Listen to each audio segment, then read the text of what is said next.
Welcome to the Tech Egg. Don't get scrambled. Enjoy the video. In this video, I will show how to make a dirty lollipop. First, gather your main ingredient, a plain, unwrapped lollipop. Next, you'll need to collect some edible items that can mimic dirt. Think about finely crushed chocolate cookies or dark brown sugar.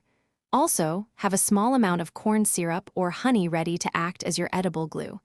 Make sure all your components are food safe and prepared for the next steps. Now, let's prepare our edible dirt. Take about 1 cup of chocolate sandwich cookies and crush them into a very fine powder. It's best to remove the cream filling first for a more realistic dirt appearance. If you prefer, you can use 2 tablespoons of dark brown sugar instead.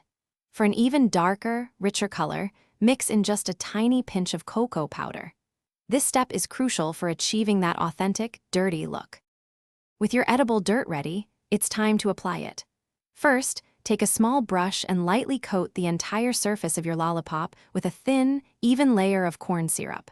This will act as your edible glue. Next, gently roll the sticky lollipop in your prepared dirt mixture. Make sure to press the dirt onto the lollipop firmly to ensure it adheres well and covers the surface completely. To finalize your dirty lollipop, let it dry for at least 15 minutes. This crucial drying time allows the corn syrup to set, ensuring your edible dirt stays firmly in place. For an extra touch of realism, you could even add a small, edible gummy worm peeking out from the dirt. Now, your novelty lollipop is ready to be presented for a fun and surprising reaction. Thanks for watching. Consider subscribing if I helped unscramble your problems.